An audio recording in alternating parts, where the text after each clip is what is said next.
현아와 길벗의 도시 이야기.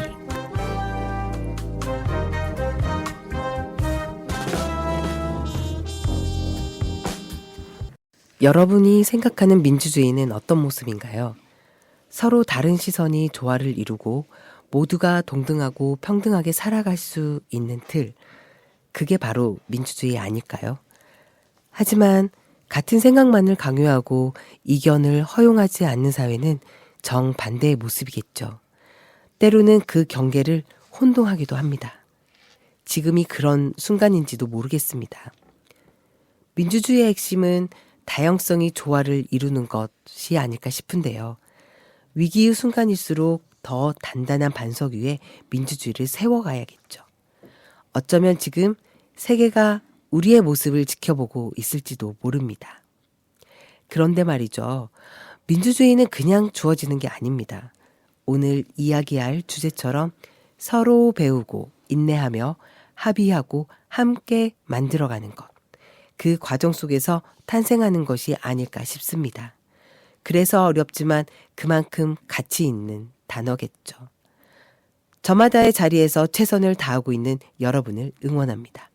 우리가 만들어가야 하는 건 수많은 일상들이 조화를 이루며 만들어내는 평온한 사회.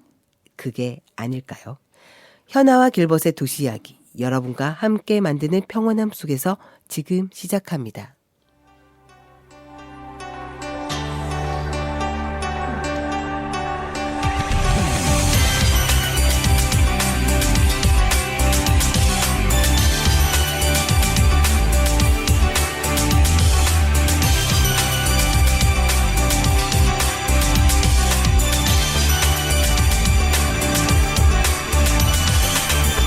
전해주고 싶었을 그 시간이 다 흩어진 후에야 들리지만 눈을 감고 느껴봐 움직이는 마음 너를 향한 내 눈빛을 특별한 기적을 기다리지만 눈앞에선 우리의 거친 길은 알 수 없는 미래와 벽 바꾸지 않아 포기할 수 없어 변치 않은 사랑으로 지켜줘 상처 입은 내 마음까지 시선 속에서 말은 필요 없어 멈춰져 버린 이 시간 사랑해 널 이 느낌 이대로 그려왔던 헤매임의 끝이 세상 속에서 반복되는 슬픔이 이젠 안녕 수많은 알 수 없는 길 속에 희미한 빛을 난 쫓아가 언제까지라도 함께하는 거야 다시 만난 나의 세계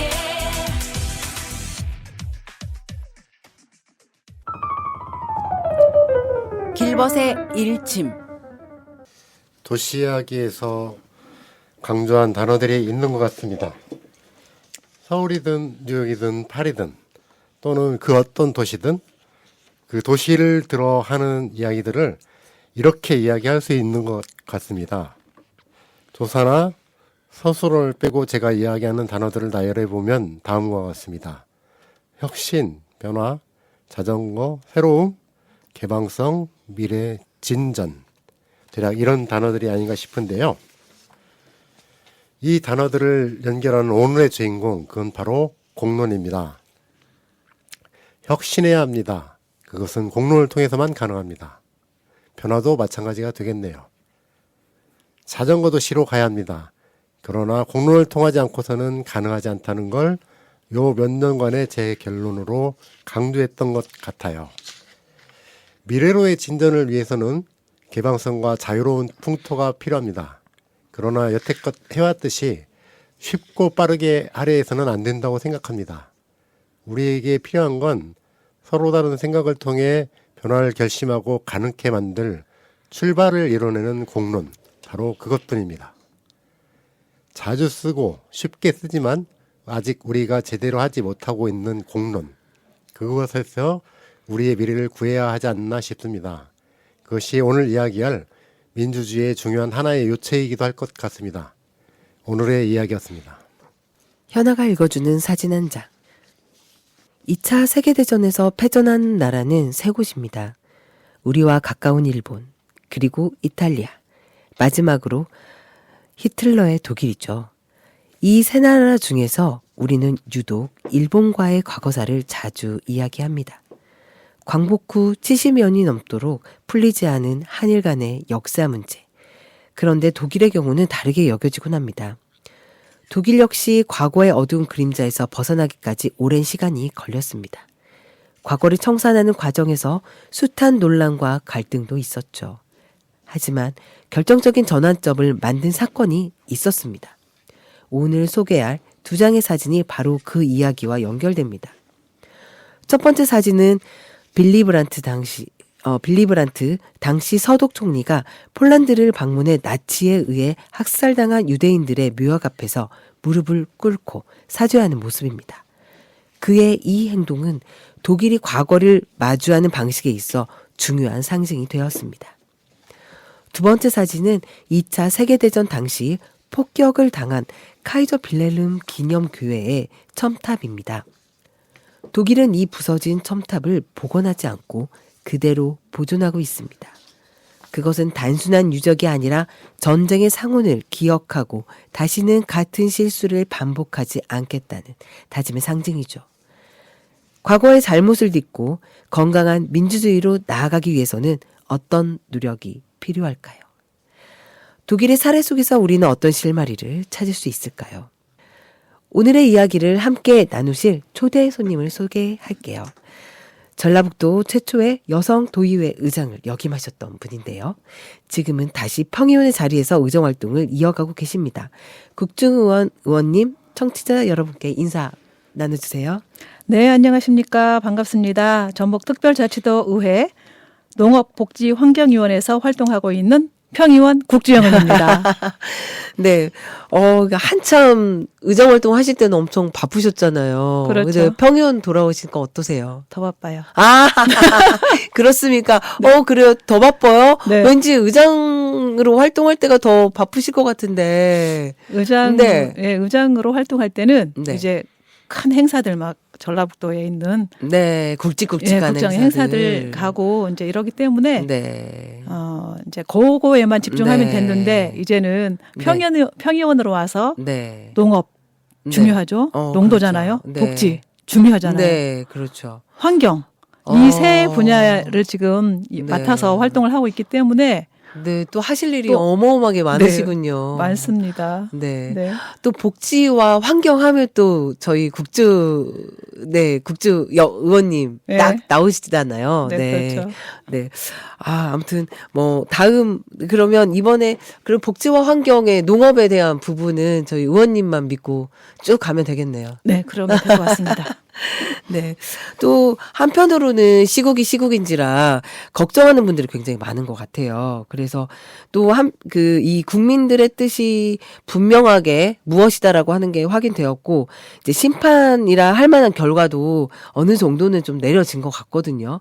그렇지만 앞으로 후속 절차가 진행되는 과정에서 약간의 이제 좀 의심스러운 움직임도 보이는 것 같아요. 그래서 아직도 많은 분들이 불안과 걱정에 호소를 많이 하고 있는 것 같은데요.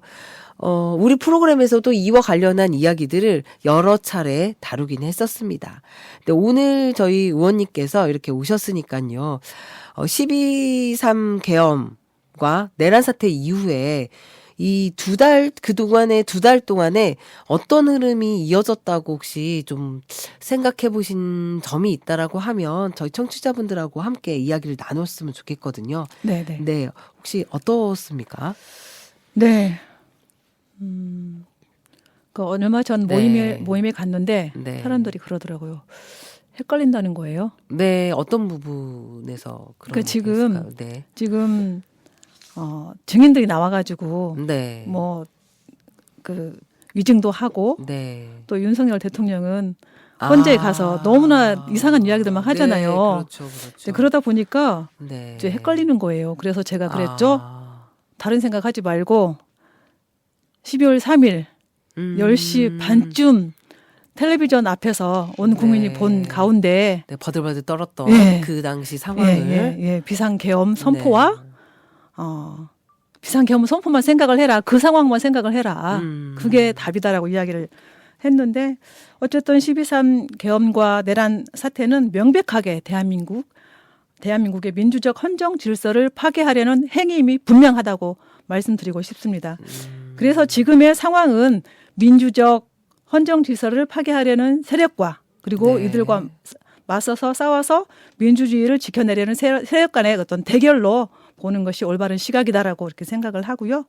그리고 또 일부에서는 이 문제를 보수와 진보 그리고 여당과 야당의 통상적인 진영 대립의 문제로 또 정쟁화하고 있는 흐름이 또 문제라고 생각을 합니다. 네. 수많은 사람들의 피와 땀으로 이룩한 대한민국의 민주주의를 지켜내기 위한 유일한 방법은 민주 시민들의 비상하고 부단한 민주주의 회복 노력과 연대라고 생각을 합니다. 꾸준히 탄핵 찬성 시위에 참여하면서 만난 시민들, 도민들은 하나같이 조속하게 내란 사태를 종식시키고 일상의 민주주의를 회복하고자 하는 소망을 다 가지고 계셨습니다. 저 역시 그러한 네. 바람으로 시위에 참여해서 응원봉을 흔들고 목소리를 내고 있는 것입니다. 네. 그러니까 아직 끝나지 않았다라는 거죠. 네. 그런데 상당히 사람들이 이제 혼란을 겪을 수밖에 없는 게 이게 기간이 또 길어지면 네. 길어질수록 또 언론에서 다양한 이야기들이 계속 나오고 이렇게 하면서 정말 이 혼란의 사태가 계속 그 사람들에게 힘들게 계속 만들어 가고 있는 것 같아요.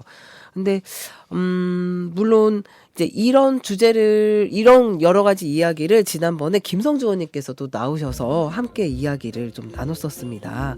그래서 그때는 조금 그 상황이 아직은 무엇이라고 얘기하기가 좀 어려웠던 시점이라고 하면 지금은 어느 정도 일단락이 좀 된 시점이라서 지금 우리 사회에서 가장 필요한 것은 좀 무엇이다라고 혹시 좀 한 말씀 해주실 수 있을까요?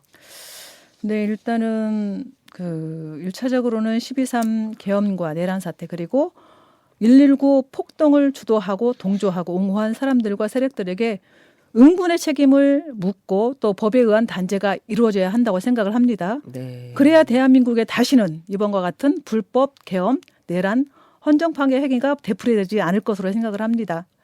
그리고 윤석열은 탄핵되어 조기 대선이 실시가 될 거라고 생각을 하고 또 그렇게 돼야 된다고 확신을 하고 있습니다. 네. 예, 조기 대선에서는 12.3 계엄과 내란 사태를 옹호하고 있는 반민주적인 정치 세력에 대해서 민주시민들의 준엄한 심판이 내려져야 하고 그 구체적 결과가 정권 교체라고 생각을 합니다. 또한 그 조기 대선을 넘어 우리 시대의 정치적 과제에 대해서도 깊이 고민해야 할 시점인데요. 이번 사태에 직면하면서 우리는 민주주의 체제가 얼마나 허약한지 또 민주주의가 몇몇 극소수 극우 세력에 의해서 일고에 무너질 수도 있다라고 하는 사실을 우리는 목도하였습니다. 따라서 민주주의를 지키기 위해서는 우선 민주적 헌정 질서에 대한 높은 수준의 사회적 합의가 이루어져야 된다고 생각을 합니다. 앞서 길버님께서 말씀한 것처럼 공론을 통해서 우리 사회의 민주주의와 헌정 질서에 대한 수준 높은 합의를 이끌어내야 된다고 생각을 합니다. 그러기 위해서는 민주주의에 대한 교육, 민주시민을 양성하는 교육인 민주시민 교육이 반드시 필요하다고 생각을 합니다. 네, 좀 중요한 얘기들을 오늘 좀 본론적으로 이렇게 얘기할 부분들을 좀 짚어서 얘기해 주신 것 같아요. 네. 지금 민주주의 관련한 여러 가지의 뭐 처음 저희가 인트로부터 머리말부터 얘기를 했지만 민주주의라고 하는 이야기가 사실 쉽지는 않아요. 네. 우리 일상에서 굉장히 중요한 부분이지만, 그게 무엇인지 이야기를 나누는 것이 쉽지 않은데, 오늘 이 자리에 저희 의원님하고 한번 그 부분이 무엇인지 하나하나 이야기를 나누면 상당히 청취자분들도 이해가 굉장히 높을 거라고 생각됩니다. 앞에서 이제 저희가 사진 이야기를 잠깐 나눴어요. 네. 그 사진 속에 이제 2장의 사진을 제시하면서 제가 그 독일에 있었던 어떤 그 사건. 근데 그 사건이 앞서 지금 의원님께서 말씀해 주신 것처럼 잘못한 것에 대한 단죄, 사죄, 그리고 잘못을 인정하는 부분에 대해서 이제 독일에서는 어떤 식으로 이루어졌는가라고 하는 부분을 이제 명백히 보여주는 그런 사진이었던 것 같거든요.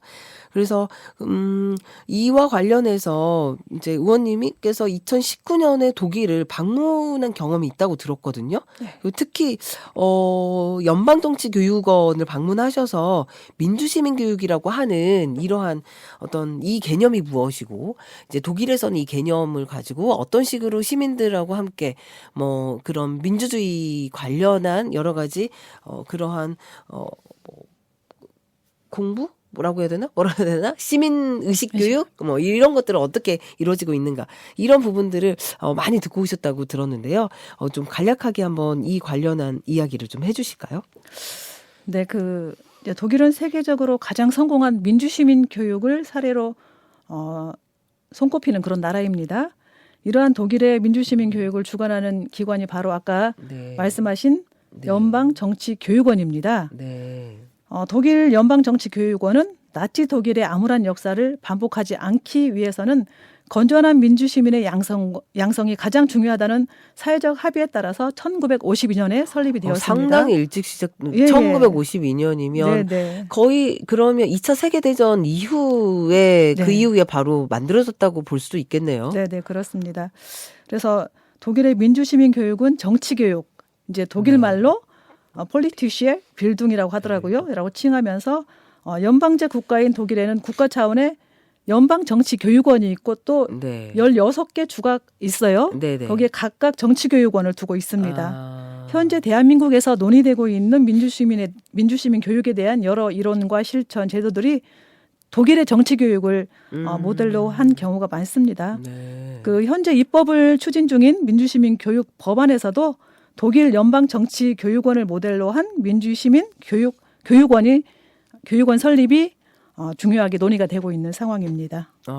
지금 한국 사회에서도 민주시민 교육법안이 지금 입법이 추진 중이라는 거죠? 그렇습니다. 그럼 이제 국회가 가동이 되어서 네. 빨리 이게 돼야 될 텐데요.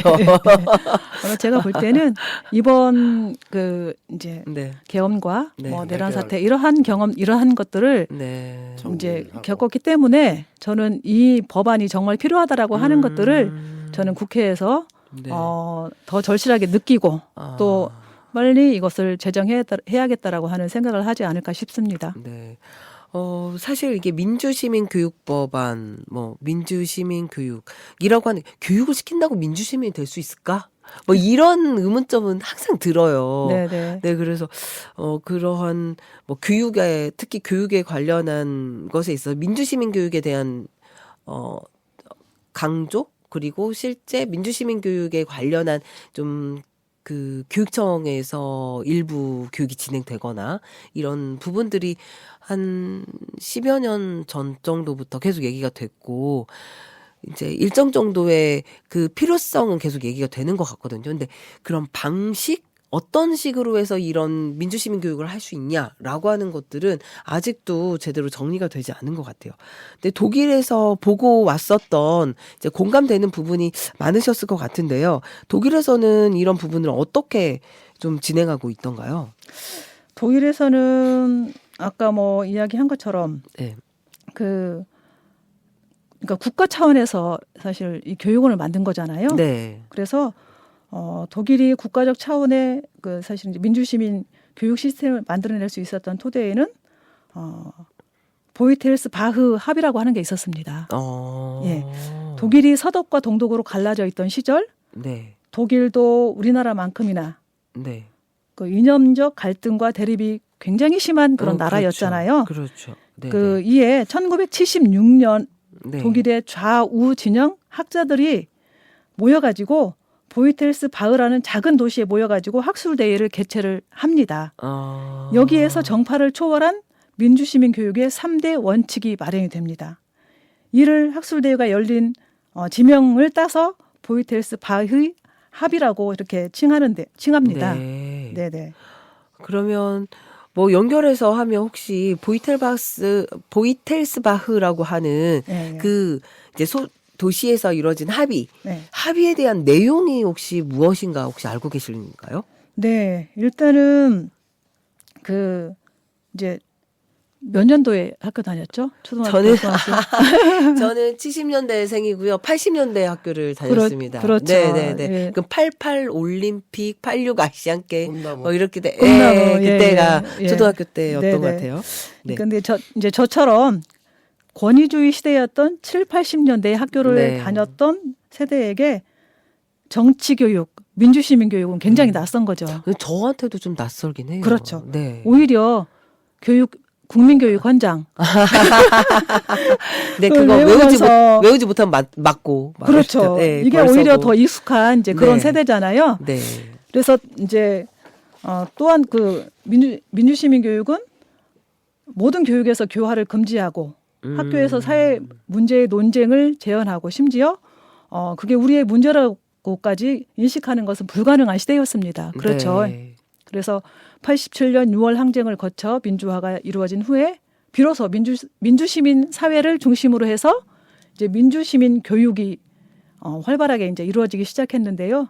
그러나 교육의 정치적 중립이라는 이유로 민주시민 교육이 독일만큼 정부와 지자체의 적극적인 지원 아래 이루어지지는 못했습니다. 사실. 네. 그 대표적인 예가 1997년부터 시도된 민주시민교육법 제정이 거의 30년이 다 되어 가는데 아직도 현재까지도 이루어지지 못하고 있는 걸 보면 알 수 있는 것입니다.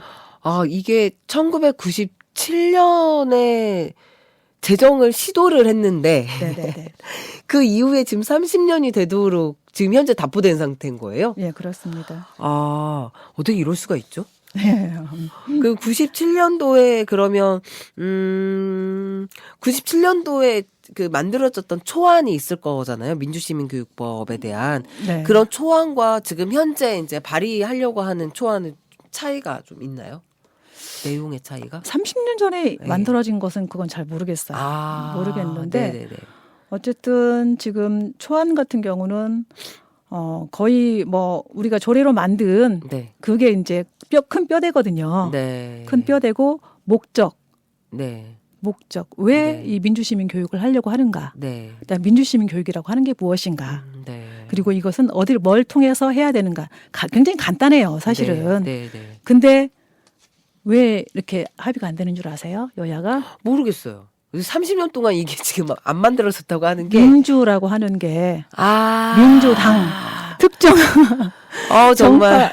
특정 정파의 어떤 그러한 소유라고 생각을 하는 네. 어떤 또 다른 측에서의 어떤 네, 그런 네. 반대로 인해 가지고 사실은 이게 합의에 이르지 못한 것이죠. 네. 얼마나 우스워요, 사실. 진짜 슬픈데요? 네. 네. 그럼 아예 민주라는 말을 쓰지 못하게 하던가. 민주주의에 있어서의 이 민주라고 하는 의미가 갖고 있는 그러니까 당의 이름보다 민주주의에서의 민주가 갖고 있는 의미가 훨씬 더 중요한 건데. 그렇죠. 네, 이런 것을 네. 도저히 뭐 이해할 수가 없고 또 이제 근데 이번 내란 사태를 겪으면서 네. 그 사람들 입장에서는 그럴 수도 있겠구나라고 하는 그런 생각이 또 들어서 서글프기도 합니다. 네.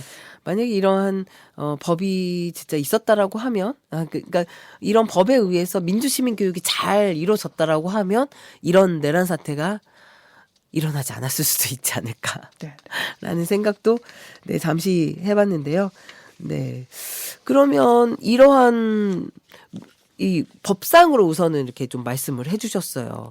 그러니까 민주주의라고 하는 것이 실제 우리 이 땅에서 매우 중요하고 많은 이제 선배님들이 그 전에 많은 싸움을 하셨고 그렇게 하면서 치열하게 이제 지켜왔었는데 이게 법적으로 제정을 하려고 했었을 때도 1997년 이후에 30년 지나도 현재까지 법이 만들어지지 못하고 있는 게 지금의 현실이다라는 네. 말씀을 좀 해주신 것 같거든요.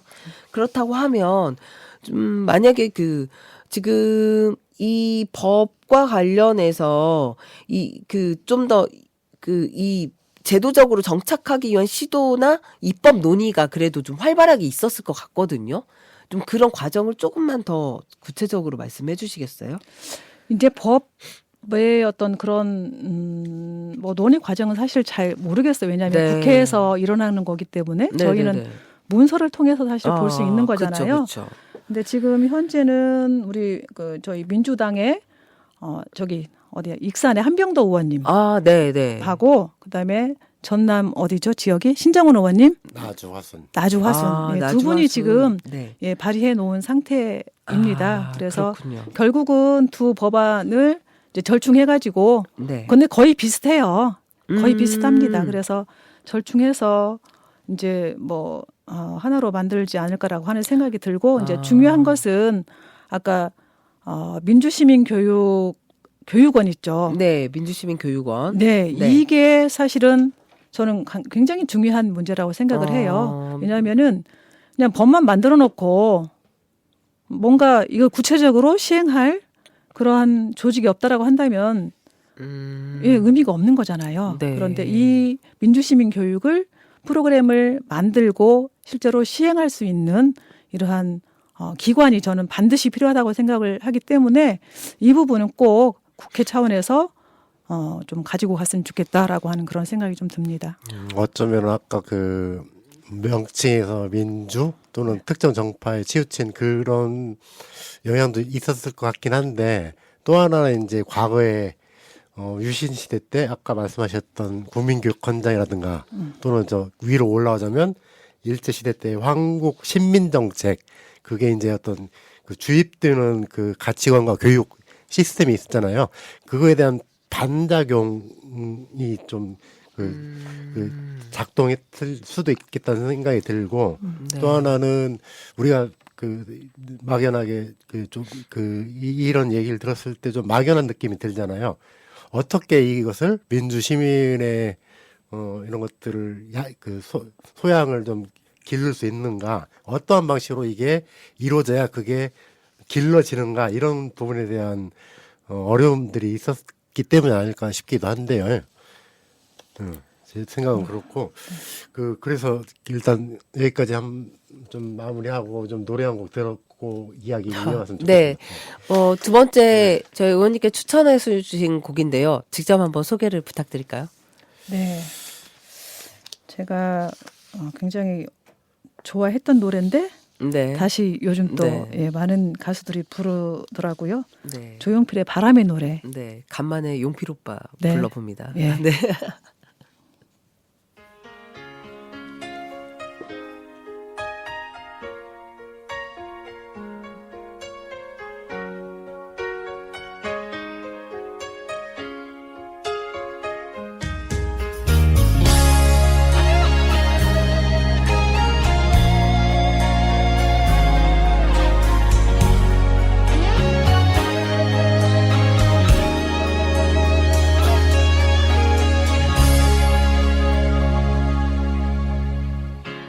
살면서 듣게 될까 언젠가는 바람의 노래를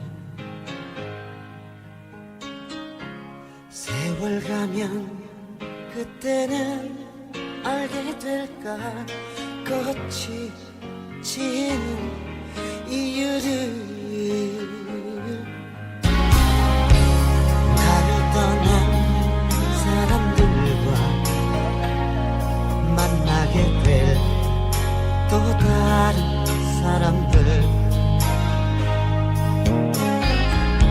스쳐가는 인연과 그리움은 어느 곳으로 가는가 나의 작은 기회라는 알 수가 없네 내가 아는 건 살아가는 방법뿐이야 돌아가는 실패와 고뇌의 시간이 비켜갈 수 없다는 걸 우린 깨달았네 이제 그 해답이 사랑이라면 나는 이 세상 모든 것들을 사랑하겠네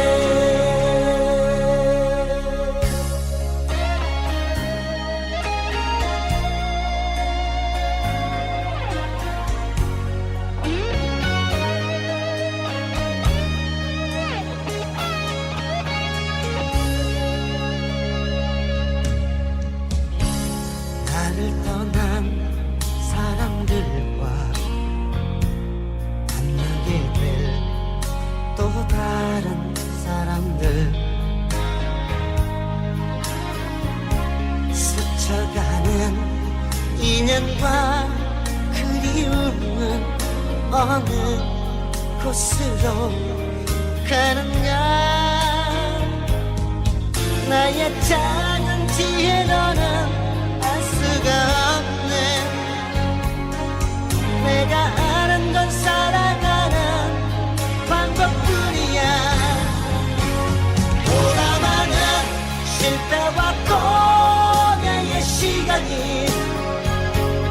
비켜갈 수 없다는 걸 우린 깨달았네. 이제 그 해답이 사랑이라면 나는 이 세상 모든 것들을 사랑하겠네.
네, 이어서 조금 더 이제 저희가 민주시민 교육이라고 하는 것을 잘 정착하기 위해서는 또 이제 다양한 사례를 좀 더 이제 구체적으로 얘기를 들어보는 것도 도움이 많이 되더라고요. 그래서 독일의 사례가 좀 더 궁금하거든요.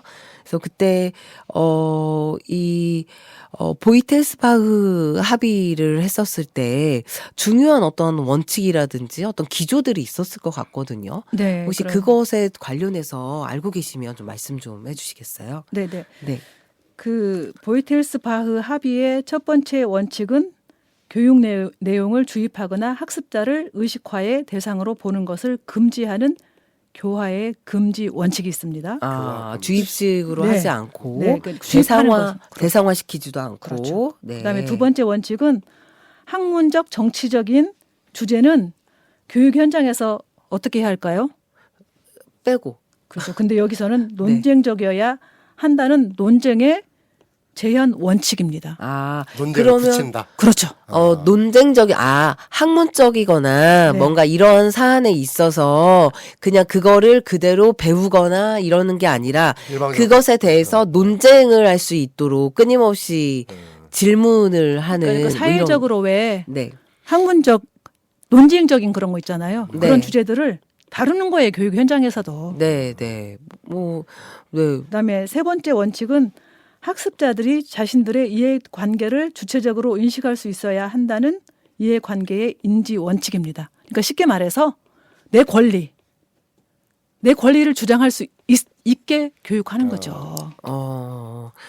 네, 상당히 좀, 네. 그러니까, 이게, 어떻게 보면, 지금도 그렇게 하려고 노력을 하지만, 이게 좀 잘 안 되잖아요. 그런데 그걸 네. 그런 원칙을 가지고 네. 하고 있고, 네. 그리고 아시겠지만 독일 같은 경우는 선생님이나 네. 모든 사람들이 누구든지 다 네. 정치적 활동을 할 그렇죠. 수 있는 그런 자유가 주어지잖아요. 그렇죠. 그래서 그러면은 학교 현장에서 선생님이 어떤 특정 정파의 선생님이 학생들을 의식화를 시키면 어떡하냐, 선동을 하면 어떡하냐. 그랬더니 네. 학생들에게 선동에 동의가 되면? 아니 이 선동에 네. 선동이라고 하는 것들을 인식할 수 있도록 하는 교육을 시킨다는 거예요. 네. 이게. 선동과 네. 그렇지 않게 타인의 의견일 수 있는 것을 구분해내는 그렇죠. 네. 그런 훈련을 시켜주는 거고. 네. 그렇죠. 그래서 이 네. 바이텔스바흐 이 합의는 독일을 넘어서서 우리나라 그리고 전 세계적으로 퍼져서 민주시민 교육의 기본 원칙으로 여겨지고 있습니다. 아, 이게 세계적으로도 다 영향을 미치고 있는 그렇죠. 그런 원칙이네요. 네네. 아. 그러면 저희 한국에서도 실제 법안을 만들거나 했을 때 이러한 원칙들이 조금 어느 정도 반영을 시켜서 했을까요? 교육 현장에서 하죠. 교육 현장에서. 교육 현장에서. 이걸 구체적으로 법이나 네. 조례에 담을 수는 없지만 분명히 교육 현장에서는 네. 이 전문가들은 교육을 시킬 때 네. 민주시민 교육을 할 때 그런 원칙을 가지고 한다는 거죠. 그러면 독일의 경우도 이제 어떠한 이런 지금 민주시민교육원이라고 하는 거를 제시를 말씀을 하셨는데 이런 것처럼 어떤 그런 교육원이 얘기한 데가 처음에 다녀오셨던 곳이 그런 교육원의 역할을 하는 건가요? 네네. 아, 국가 차원에서 네. 운영하는 곳이었죠. 국가 차원에서 연방정부. 예. 연방정부 교육과 관련한 부분을 거기에서 운영을 하고 있고, 근데 그 연방정부는 다양한 다른 것들도 하고 있었던 그러한 그러니까 이 교육만을 위한 네. 이 교육만을 위한 전문적인 연구기관. 교육원이 있는 거예요. 이 교육만을 정치 교육 민주시민 네. 교육, 정치 교육. 교육을 위한 네. 그 부분으로만 시설이 있었던 거고, 그렇죠. 그렇게 되고 그 연방 정부에서도 각각의 또 별도의 각각의 그런 다른 것도 시설들이 있겠죠. 있었던 다른 것도 있어. 거고요. 그러니까 이 교육원은 여기 네. 이 교육만을 위한 그러한 곳이에요. 그런 장소예요. 그래요. 그런 장소이고 또 이게 16개 주에 또 주에도 교육원이 다 있는 거죠.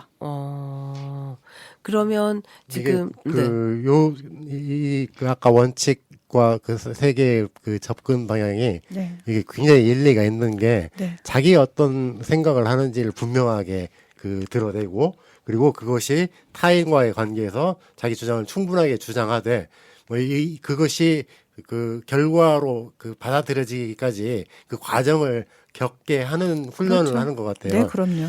이 얘기를 듣니까 생각이 나는 게, 그러니까 제가 아마 몇 번 독일 얘기할 때도 좀 얘기를 했던 것 같은데, 독일 사람들 특유의 뭔가를 결정하는데 굉장히 오래 걸리잖아요. 그 자전거, 이를테면 자전거 같은 경우에도 한 20년, 30년간 계속 토론을 해요. 저희가 볼 때는 굉장히 답답한 그 과정을 통해서, 굉장히 묵직한 어떤 그런 것들을 만드는 거예요. 그 과정을 거치니까 당연히 그 힘을 얻겠죠. 그래서 최근에 이제 자전거 같은 경우에도 그 한 30년간에 거친 그 토론을 통해서 정립된 방법을 가지고 최근 10년 동안 굉장히 그 전역에서 그게 힘있게 진행이 되더라. 그걸 제가 한번 네. 말씀을 드렸던 것 같거든요. 그런 거와 관련이 있을 것 같아요. 이런 교육에 의해서 네. 좀 그런 바탕들이 만들어졌던 것 같은. 네. 네. 그러면 이러한 것을 빗대어서 지금 한국 사회에서 만들어진다라고 하면 그 법 제정과 함께 민주시민교육원이라고 하는 게 만들어진다라고 하면 혹시 이제 의원님께서 생각하시는 좀 이런 부분들을 착안해서 이런 방식으로 하는 게 좋겠다라고 하는 그러한 구상이 있으실까요? 잠깐만요. 뭐라고요? 네. 그러니까 민주시민교육원.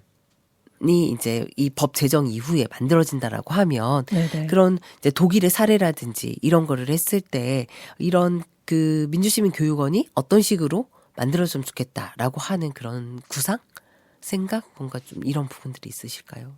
민주시민 교육원이 네. 만들어지면 네. 거기서 이제 프로그램을 만드는 게 가장 저는 음. 중요하다고 생각을 합니다. 프로그램으로 네, 해서 일단 프로그램을 네. 만드는 게 중요하고 네. 그다음에 이 민주시민 교육이 잘 이루어지기 위해서 어떻게 해야 하는가. 네. 결국은 이제 우리 조례에도 민주시민 교육을 할 수 있는 기관을 설치하거나 지정할 수 있다라고 되어 있거든요. 근데 이게 이제 이런 것들이 다 사실은 법이 없기 때문에 네. 그러니까 조례로 강행 규정을 하는 게 집행부에서 엄청 반대를 하는 거예요. 그래서 그냥 할 수 있다라고 되어 있는데 사실은 할 수 있다라고 하는 게 물론 하겠죠. 네. 근데 이게 너무나 힘이 없게 느껴지잖아요. 그렇죠. 할 수 그런데 이제 있다라고 하는 거는 안 해도 된다는 거 되니까. 그래서 네. 이제 강행 규정으로 했는데 네. 와가지고 계속 이것을 좀 임의 규정으로 할 수 있다라고 우리가 할 건데 그렇게 했으면 좋겠다라고 하는 이야기를 계속 하는데 어쨌든 이건 해야 하고 그런데 이제 법에서 이걸 네. 명시를 해주면 더 명확하게 갈 수 있겠죠. 그래서 저는 이게 진짜 민주시민 교육을 전문적으로 잘 할 수 있는 곳에 뭔가 뭐 지정을 한다든가 이렇게 아니면 뭐 설치를 직접 할 수 있고 이렇게 좀 갔으면 좋겠다. 그냥 이게 진짜 하나의 그냥 보여주기 그냥 우리 이런 거 하고 있어라가 아니고 진짜 네. 진정한 민주시민 교육이 될 수 있도록 그렇게 좀 행정에서 관심을 가졌으면 좋겠다는 그런 생각을 하고 있습니다.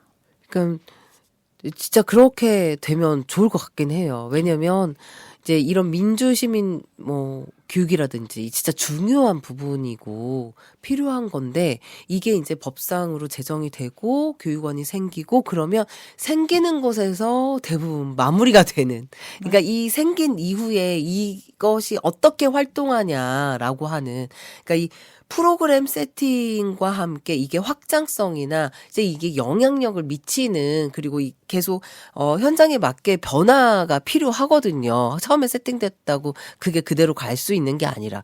근데 거의 이제 딱 교육원이 설립되고 이후에는 프로그램 몇 개 만들어진 다음에 활동이 거의 미비해지는 경우가 상당히 많거든요. 이제 그렇게 되지 네. 않도록 해야죠. 사실 네네. 우리가 이번 사태를 겪으면서 네. 민주시민 교육이 얼마나 필요한지 정말 실질적인 교육이 돼야 되는지라고 하는 생각들을 많이 하게 됐잖아요. 저는 어쨌든 국가 차원에서도 그러한 고민을 하고 있지 않을까라고 하는 생각이 들고 분명하게 이것은 잘 가야 되고 갈 수밖에 없는 그러한 네. 사안이다라고 생각을 합니다. 한 15년 전이었던가요? 인성교육법 관련해서 제정이 됐었잖아요. 그때도 굉장히 호불호가 매우 그렇죠. 높았죠. 네. 그것도. 그래서 인성을 어떻게 그 법으로 제정한다고 해서 가서 가르친다고 해서 아이들이 인성이 제대로 만들어질 수 있냐. 이제 제일 중요한 거는 교육적 환경이고 입시 교육의 병폐나 이런 부분 안에서 그 법을 만들어진다고 뭐 그게 제대로 할 수 있냐. 그리고 인성교육원이나 뭐 이런 것들이 또 그 이후에 만들어졌잖아요. 그러니까 일반 시민들도 이런 민주시민 교육이라고 하는 것도 매우 중요한 건데 이런 식으로 이름 허울은 매우 좋으면서 실질적으로 거기에 민주시민을 육성하거나 양성시키는 이런 부분으로는 너무나 부족하지 않을까라는 좀 우려가 많지 않을까요? 네. 그러니까 한때 교육청에서는 네. 교육 현장에서는 민주시민 교육을 마치 인성 교육인 것처럼 네. 그렇게 또 그렇죠. 연결시켜가지고 또 그렇게 했죠. 가르친 적이 있었거든요. 네. 근데 그거는 정말 아니고 네. 그리고 인성 교육을 아까 말씀하신 것처럼 현아님께서 네. 말씀하신 것처럼 이것을 법으로 만들고 네. 그러니까 제도화 해가지고 네. 운영한다는 자체가 사실은 네. 좀 우습죠, 사실은. 네. 네. 그래서 거의 수업 시간 도덕이나 이런 부분에 네. 그 앉아서 주입식으로 배우는 수업 시간만 늘었어요.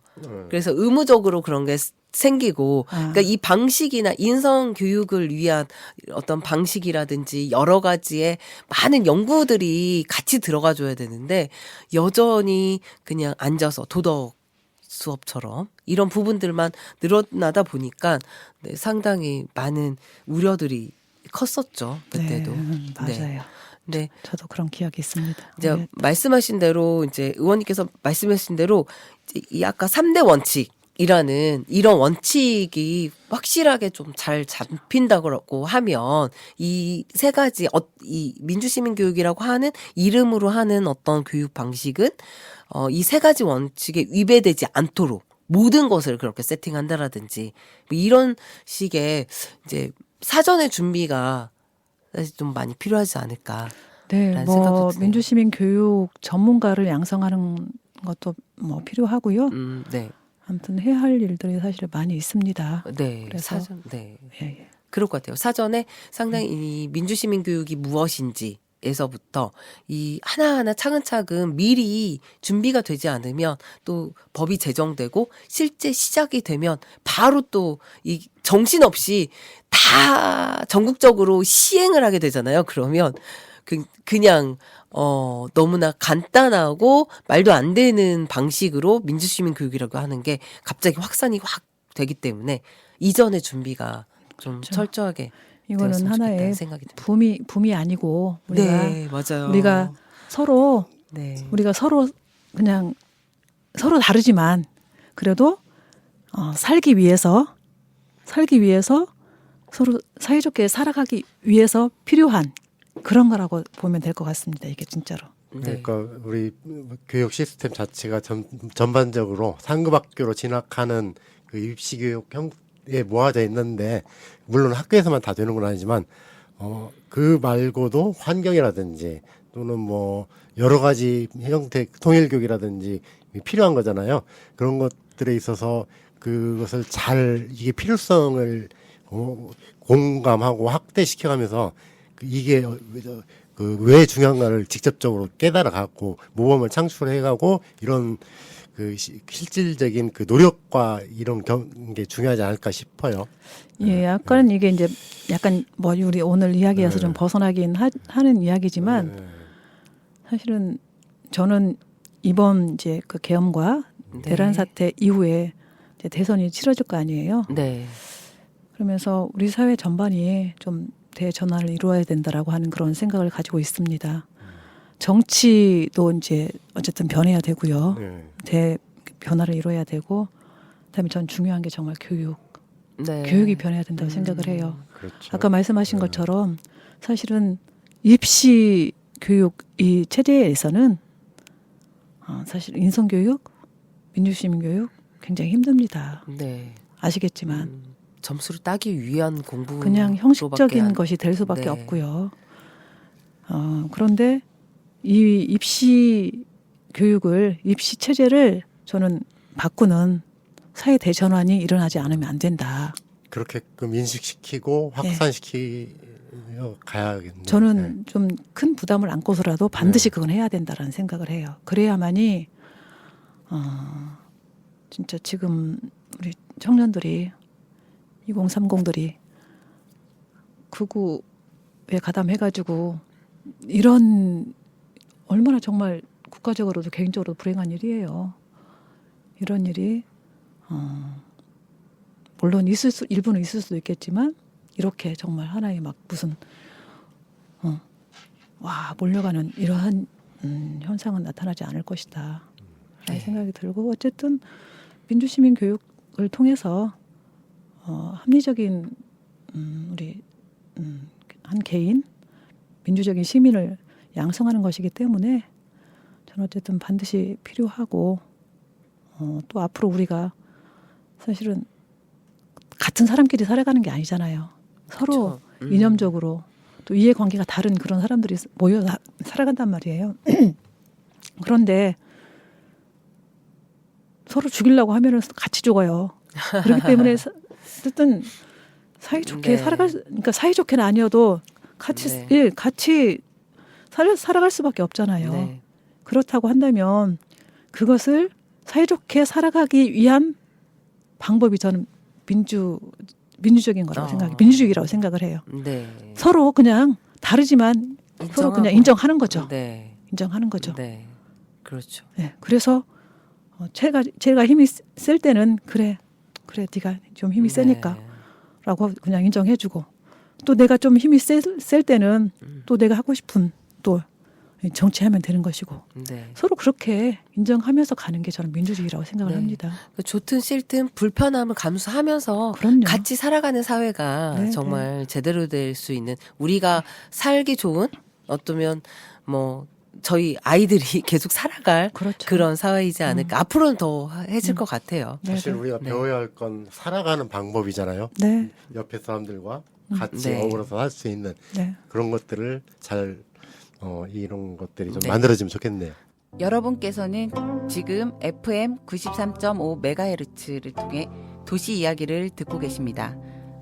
이 방송은 전주 공동체 라디오에서 매주 월요일 저녁 8시부터 9시까지 1시간 동안 이어집니다. 그리고 금요일 같은 시간에 재방송이 됩니다. 이 방송은 애플리케이션 공동체 라디오를 다운받아 설치하시고서 어디서든 들으실 수 있습니다. 그 국주원님을 통해서 저희가 이렇게 민주시민 교육이 얼마나 지금 우리한테 중요할 것이냐, 그리고 중요하다라는 이야기하고 법 제정을 앞두고 우리가 사전에 좀 준비를 해야 될 부분들 미리 준비가 이제 되어서 법은 네. 법이고 우리 네, 조례를 그렇죠. 이제 또 지금 만들고 있잖아요. 네, 네. 이제 이번에 지금 발의를 했거든요. 네. 이제 이번 주 금요일 날 아. 해당 상임위원회에서 심의를 하고 심사를 네. 하고 이제 21일 날 본회의장에서 이제 빵빵빵 다른 그렇습니까? 방망이 두들기면 제정이 되는 건데 전라북도에 제정이 되는 겁니까? 그렇죠. 아유. 아니 제정은 아니고 네. 전부 개정. 개정. 제정은 2016년에 네. 제정을 했습니다. 그런데 네. 이게 약간 이제 좀 네. 현실에 맞지 않고 네, 진짜 수정할 제대로 된 부분들이 민주시민 많아서. 교육을 하기 위해서는 네. 더 필요한 부분들을 이제 보강해서 네. 보완해가지고 전부 개정안을 냈거든요. 네. 그래서 아무튼 이제 다음 주 네. 21일 최종적으로 이제 결론이 다음 납니다. 주에 결론이다.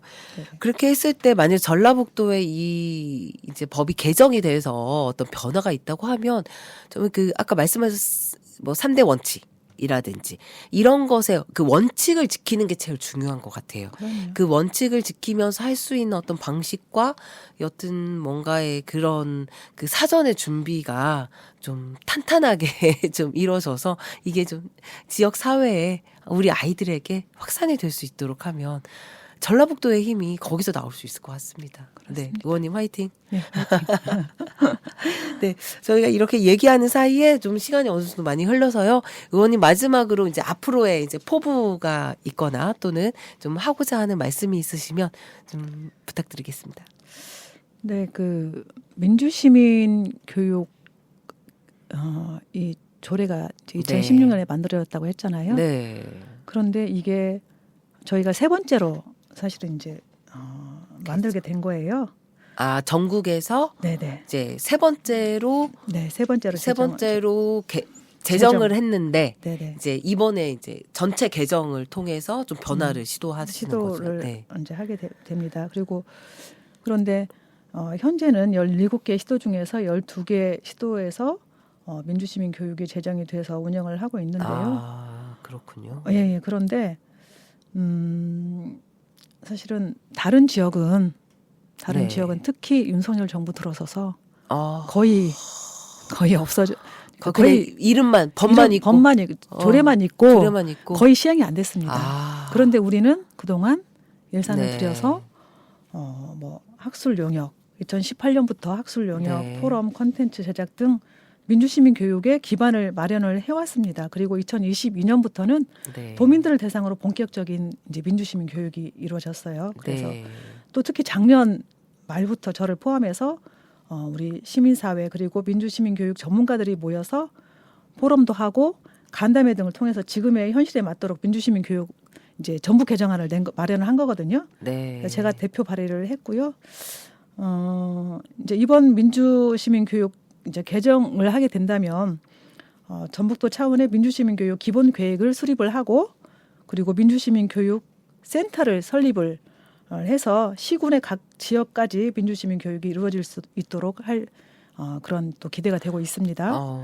네. 어떤 이번 내란 사태를 겪으면서 저를 포함한 많은 시민들이 민주주의의 소중함과 또 허약함을 네. 다시 한번 절실하게 느꼈을 거라고 저는 생각을 합니다. 독일은 오랜 시간의 논의와 토론을 통해서 민주주의를 지켜나가기 위한 민주시민 교육의 원칙과 내용, 방법을 만들었고 또 지금도 그렇게 하고 있습니다. 우리나라도 지금의 혼란과 위기를 극복하고 깊고 넓은 논의와 토론을 통해 민주주의를 지키고 또 민주시민을 양성할 수 있는 민주시민 교육의 원칙, 내용, 방법을 만들어 나가야 한다고 생각을 합니다. 저부터 앞장서서 전북도 전주시가 민주시민 교육의 모범이 되어서 우리 도민들, 시민들 모두가 민주시민이 될 수 있도록 노력을 하겠다는 그런 말씀을 드리겠습니다. 네, 기대하겠습니다. 네. 그러니까 이 민주시민교육센터 네. 센터가 만들어지고 했을 때 기존의 교육 방식은 정말 안 보였으면 좋겠다. 뭐 그 모든 거를 뒤집고 좀 탈피해서 완전 새로운 방식으로의 이런 센터가 만들어지기를 네. 정말 네, 응원하겠습니다. 네, 네. 감사합니다. 오늘 이렇게 나와주셔서 감사하고요. 네. 네, 저희 그러면 이제 슬슬 마무리를 하도록 하겠습니다. 나라를 세우기는 쉬우나 이를 지켜 나가기는 어렵다. 창어 미수 성난. 오래 전부터 전해 내려오는 이 고사성어의 의미입니다. 비슷한 뜻을 가진 서양 속담도 있다고 합니다. 한 사회가 민주주의를 운영 원리로 삼고 체제를 구축하는 것 자체도 결코 쉬운 일이 아닙니다. 여전히 많은 나라가 그 과정에 도달하지 못하고 있죠. 하지만 한 번 성립된 민주 시스템을 유지하고 사회 깊이 뿌리 내리게 하는 것은 그보다 훨씬 더 어려운 일이 아닐까 싶습니다. 역사 속에서 반복된 경험이 이를 증명하고 있기도 하죠. 그런 의미에서 오늘 의원님과 나눈 이야기가 더욱 의미 있게 다가옵니다. 국가든 기업이든 도시든 마찬가지입니다. 초창기의 창업 정신이 무뎌지고 스스로를 가다듬지 못한 채 안일해진다면 결국 위기가 찾아오고 쇠퇴의 길을 걷게 될 거기 때문이죠. 건강한 몸을 유지하는 것보다 망가지고 병드는 일이 더 흔한 것처럼요. 우리 사회가 더 밝고 건강한 내일을 맞이하길 바란다면 그저 바라기만 할 것이 아니라 스스로 움직이고 준비하는 지혜가 필요하지 않을까 하네요. 마지막 곡으로 오늘의 시간 마무리하도록 하겠습니다. 비틀즈의 Imagine.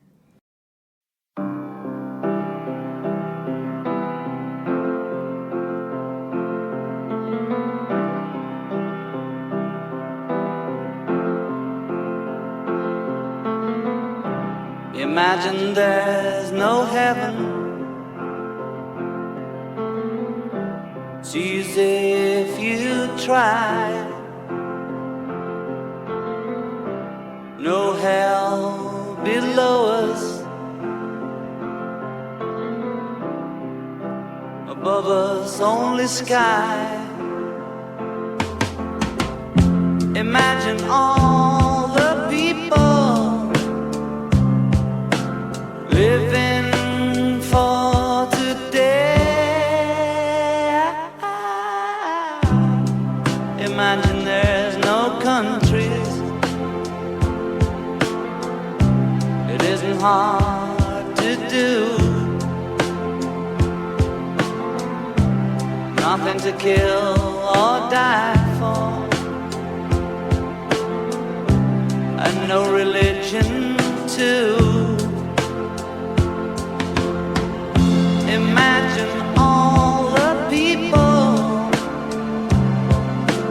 living life in peace. You may say I'm a dreamer, but I'm not the only one.